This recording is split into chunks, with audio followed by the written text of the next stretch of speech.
तो क्या हुआ कि उनका कंठ नीला हो गया। क्या हो गया? तो उनका नाम रखा गया नीलकंठ।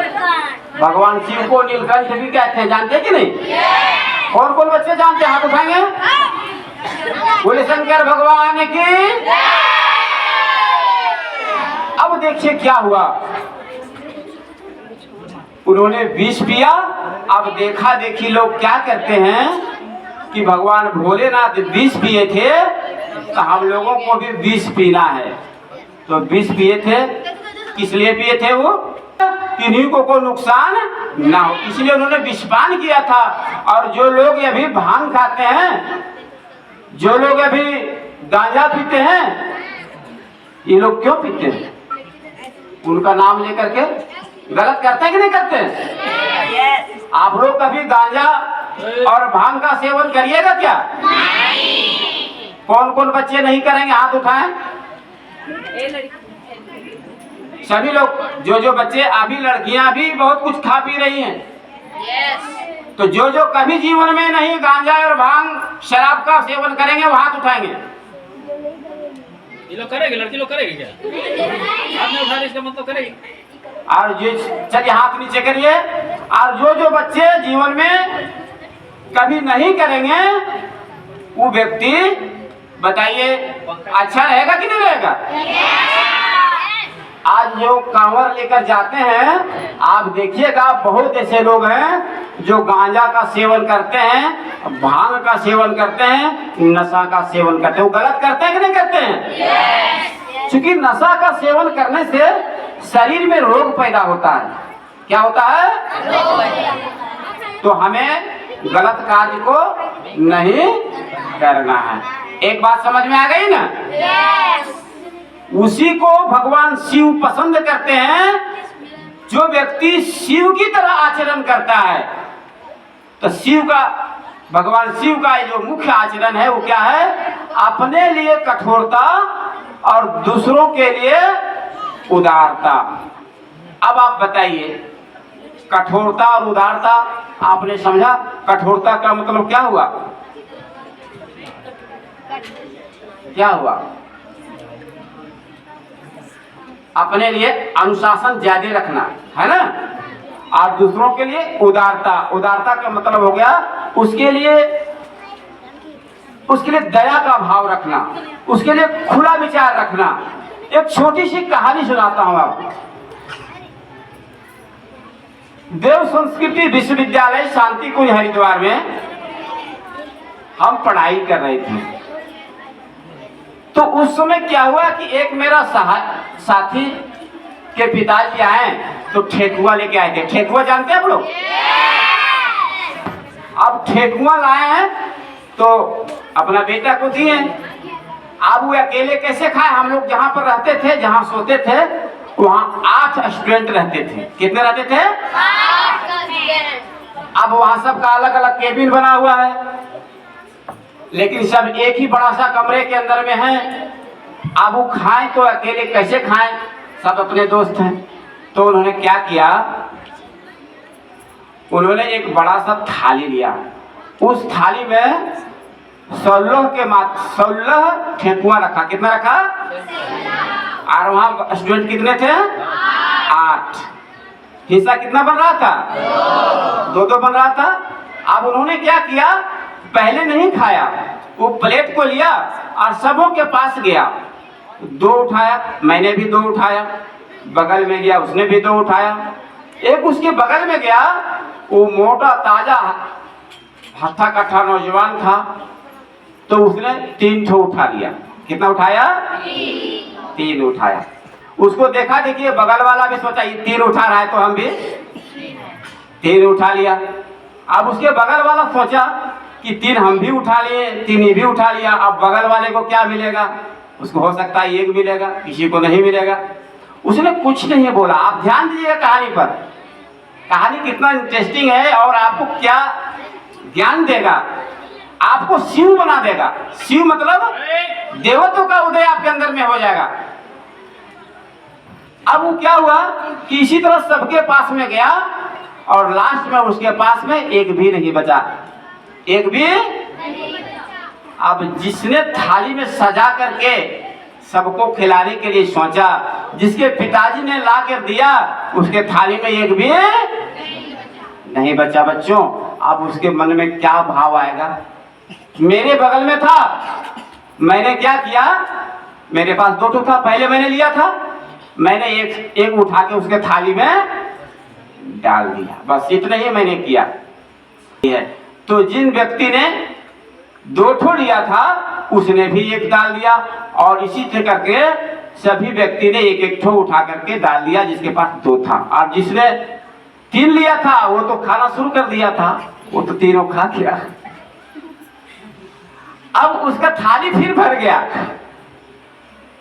क्योंकि 1 हो गया उधर में, तो थाली इसकी भर गया फिर। तब हमने कहा, उसका नाम नीरज है, तो हमने कहा नीरज तुमने तो कमाल कर दिया। तो कहा भैया देखिए ना भला ये संसार कैसा है। अब इस कहानी को हम थोड़ी देर के लिए हम यहाँ रोकते हैं। अब एक दिन क्या हुआ, तो 3-4 दिन के बाद में सभी विद्यार्थियों का एक सभा थी। तो उस सभा में वहाँ जो अभी सामूहिक क्लास चल रहा है, वैसे ही सामूहिक क्लास चल रही थी। तो वहाँ जो टीचर थे उन्होंने कहा कि आज आप अपने विद्यालय में अपने साथी की प्रशंसा करना है, अगर वो अच्छा काम किया है तो कोई अगर किया है आपका दोस्त तो करिए। तब हमें लगा कि शायद वो प्रशंसा का काम मेरे दोस्त ने किया था, आज हम सुनाते हैं। तो हम हाथ उठाए, तो कहा कि सुनाइए। हमने सुनाया और कहा कि नीरज ने ऐसा किया था। तो फिर नीरज को खोजा, कहाँ नीरज? तो पीछे में बैठा हुआ था, सबसे पीछे में दुबका हुआ बैठा हुआ था। उसको उठाया, स्टेज के पास लाया और उसने कहा कि आप देख रहे हैं इस नीरज को, आज से पहले सभी बच्चे इसको नहीं जानते होंगे, लेकिन आज आपने जाना कि नीरज का व्यवहार कैसा है। कहने का मतलब है कि उन्होंने क्या किया, अपने लिए कठोरता बरता कि चलो एक ही ठीक है, नहीं भी ठीक है चलेगा, लेकिन दूसरों को उन्होंने खिलाया। रिजल्ट क्या हुआ? भगवान जब कोई व्यक्ति उदार हो जाता है तो बगल वाले के अंदर में भगवान आ जाते हैं और उसको उसके माध्यम से उसे सहयोग करवाते हैं। समझ पा रहे हैं? जब आप अपने घर में, मान लीजिए आप किसी घर में गए, बहू हैं, आपके पास आपके पिताजी ने आम ला करके दिया, 2 किलो आम ले गया, आप ससुराल में 2 किलो आम लाए, आप इसको अपने घर में रख लिए, आप अपने गोतनी को, अपने सासू माँ को नहीं दिया या फिर कम दिया, तो उसके मन में आपके प्रति एक भाव आएगा कि ये अपना अपनी करती है। लेकिन अगर आप सबों को बांट दिया और आपके अंदर मान लीजिए नहीं बचा, जानते हैं घर के लोगों को आपके प्रति क्या भाव आएगा? क्या भाव आएगा? अगर मान लीजिए सब बटा गया, तो भाई कुछ भी नहीं बचा, क्या भाव आएगा? लोग आपके लिए क्या सोचेंगे? क्या सोचेंगे? क्या सोचेंगे आप लोग बता दीजिए। घर के लोग आपके बारे में क्या सोचेंगे? बताएगा सुना क्या सोचेंगे? अच्छा आदमी। बहुत सुंदर, जोरदार तालियां।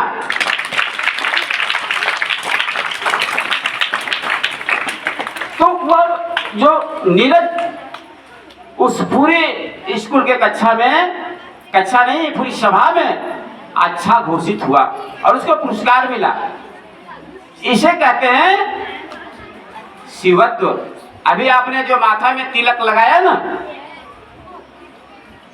आपके अंदर में शिवत्व का गुण आएगा। शिवत्व का मतलब है कि आप अपने को उदार जब बनाइएगा तब बगल वाला व्यक्ति आपके लिए अच्छा नहीं, भगवान भोलेनाथ आपको कभी नहीं रहने देगा।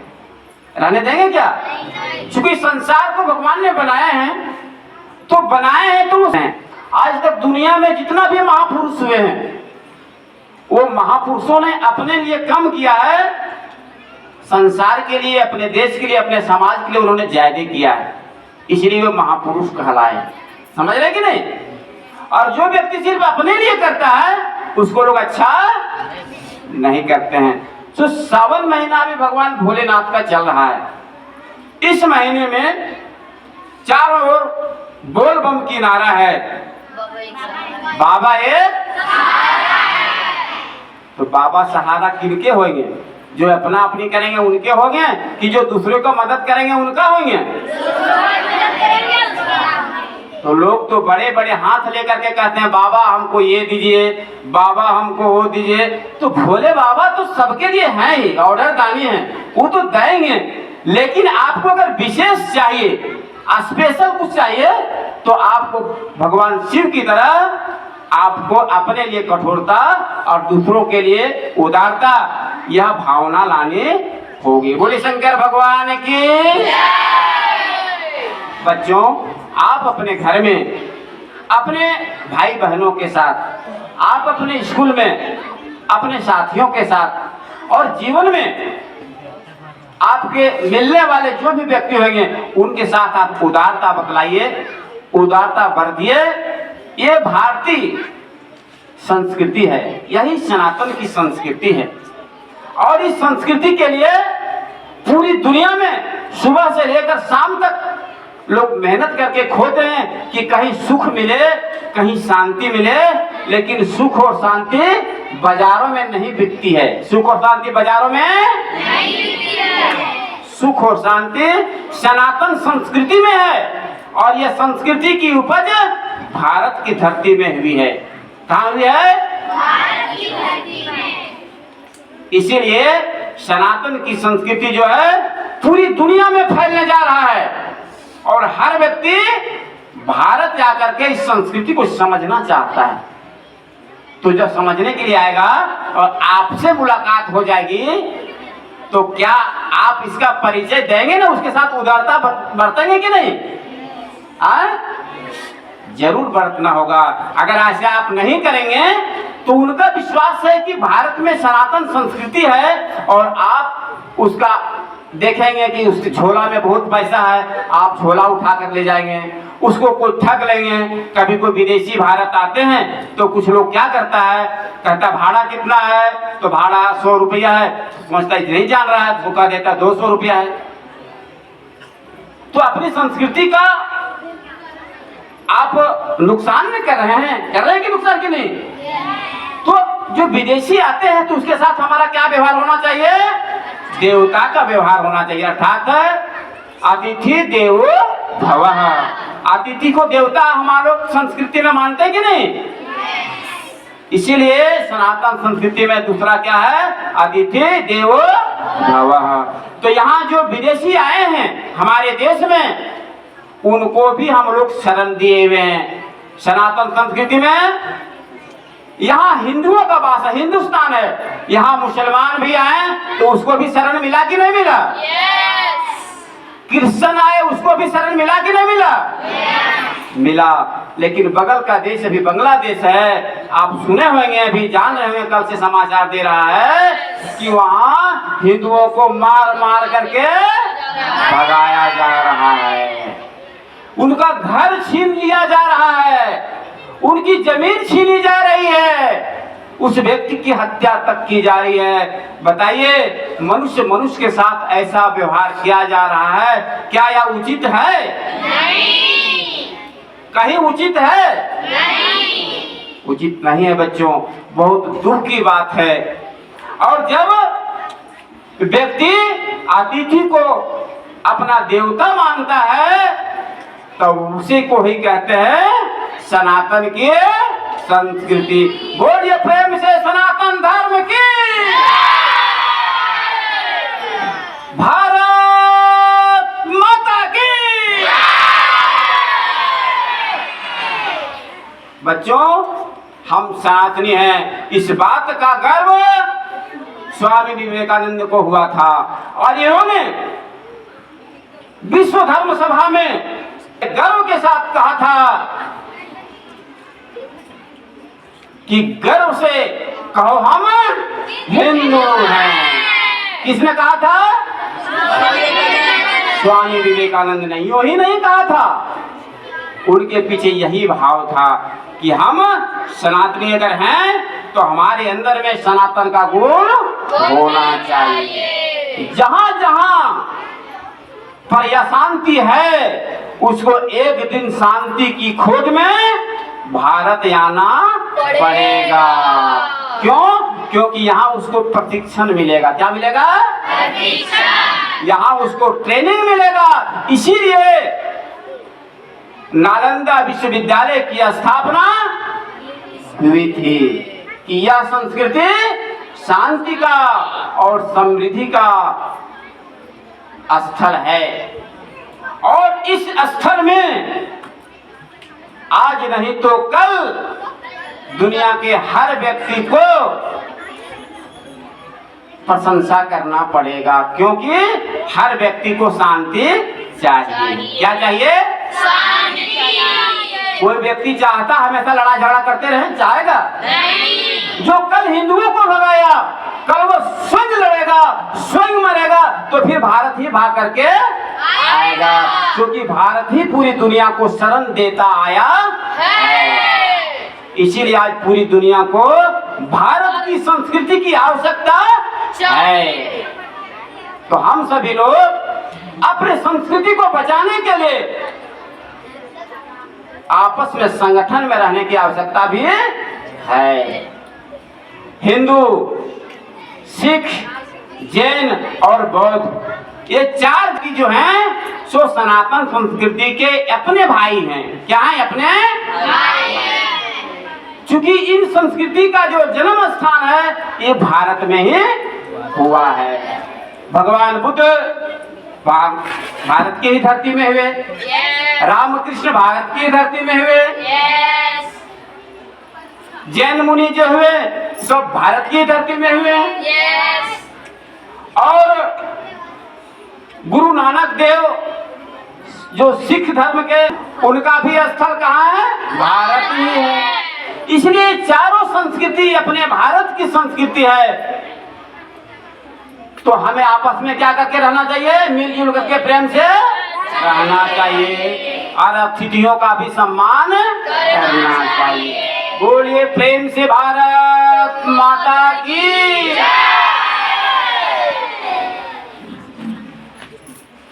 बच्चों, तो आपने एक चीज सीखा ना कि जितने भी महापुरुष हुए हैं ज्यादा करके भारत में इसीलिए हुए हैं क्योंकि वे सनातन संस्कृति का अनुकरण करते आए हैं। तो महापुरुषों जो हैं, जितने भी महापुरुष हैं, उस महापुरुषों का जो प्रथम विशेषता है वो विशेषता क्या है? त्याग। क्या है?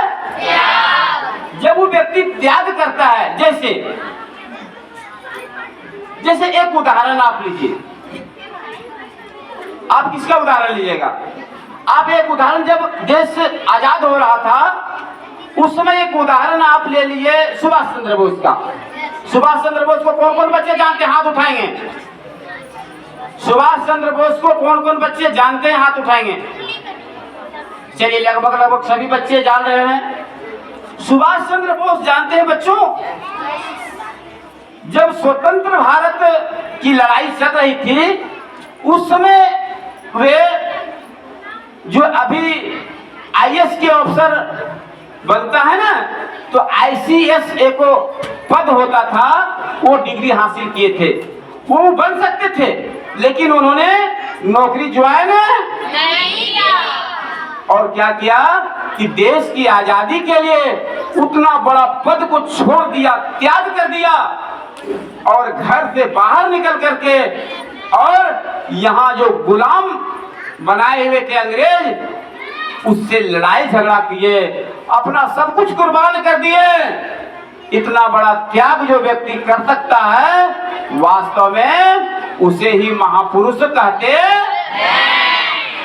तो जीवन में सिर्फ अपने लिए और सिर्फ अपने लिए जो सोचता है वो मनुष्य नहीं हो सकता। मनुष्य तो वैसा तो जानवर भी करता है, अपना खाता, अपने बाल बच्चों को खिलाता, करता है कि नहीं? तो मनुष्य को क्या करना चाहिए? भगवान शिव की तरह शिवत्व का गुण धारण करना चाहिए। अपने लिए कठोरता और दूसरों के लिए उदारता का भाव रखना चाहिए। बोलिए प्रेम से गायत्री माता की जय। सद्बुद्धि की देवी मां गायत्री यही सद्बुद्धि देती है। बच्चों, पूजा पाठ का यही उद्देश्य होता है, व्यक्ति को संस्कारवान बनाना। क्या बनाना? व्यक्ति को अच्छा बनाना। इसी को पूजा पाठ कहते हैं। इसे अंधविश्वास कुछ लोगों ने बना दिया है। क्या क्या अंधविश्वास, अभी क्या क्या अंधविश्वास फैला हुआ जानते हैं? कि गांजा पियोगे तो भगवान भोलेनाथ तो खुश हो जाएंगे। अंधविश्वास है कि नहीं? भांग खाओगे तो शंकर भगवान खुश हो जाएंगे। अंधविश्वास है कि नहीं? दुर्गा पूजा में दुर्गा माता के सामने पाठा काट दोगे तो दुर्गा माता खुश हो जाएगी। अंधविश्वास है कि नहीं? देखो बच्चों, ये पूरी जगत जग की जननी है, पूरे संसार की जननी है, जिसने पूरी दुनिया को बनाया है। वो चाहेंगे कि हमारे बच्चे को कोई काटे, तो उसने तो उसको भी बनाया, उसने हमको भी बनाया। हम उसको अगर हत्या कर देंगे तो खुश होंगे कि नाराज होंगे? तो कुछ लोग अंधविश्वास में लगे हैं कि नहीं लगे हैं? तो हमें हमारी अगर जानकारी हमको मिल जाए कि इधर में गड्ढा है, इधर में कुआं है, तो उसमें हम कूदेंगे? तो हमें क्या करना चाहिए? धीरे धीरे अपना सुधार करना चाहिए कि नहीं चाहिए? अब क्या होता है, कुछ लोग जब छोड़ देते हैं मांस मछली या शराब पी रहे हैं, शराब छोड़ देते हैं, तो कुछ लोग क्या कहते हैं, सुनेंगे, अरे कल तक तो खाता था। क्या कहता है? कल तक तो खाता था, कल तक तो पीता था, कल तक तो पीता था, आज छोड़ गया, बड़ा महंत बन गया, बहुत बड़ा संत बन गया। ऐसा लोग कहते हैं कि नहीं? उसको क्या जवाब देना चाहिए? कोई बच्चा बोल के बताए, उनको क्या जवाब देना चाहिए? क्या देना चाहिए? क्या बता सकते, बताइए। कोई बच्चा बता सकते हैं? चलिए आज मैं बताता हूँ। उसको बताना चाहिए कि जब आप छोटे थे, छोटा बच्चा जो रहता है, बिल्कुल छोटा, जो खा सकता है, वो कपड़ा पहनता है अपने से? नहीं। वो नंगा भी दौड़ेगा। यस। लेकिन वही जब बच्चा बड़ा हो जाता है तो उसको कहोगे तो मानेगा? नहीं। मानेगा? नहीं। आप लोग के भी बच्चे थे कि नहीं? आज कहाँ आ गए हम लोग? आज हम लोग कपड़ा बढ़िया से पहने कि नहीं? क्यों? क्योंकि हमें जानकारी हो गई कि कपड़ा पहन के जाना है। क्या जानकारी हो गई ना? तो उसको यही बताना चाहिए कि जब आप बच्चे थे उस समय कैसे थे, आज सुधर गए कैसे, जानकारी मिल गई, चलिए ना। इसी का नाम है सद्बुद्धि। चलिए प्रेम से बोलिए गायत्री माता की। आइए अब बहुत अच्छी ज्ञान गीत की ओर चलते हैं, जिसकी बोले नर से नारायण बन जाए।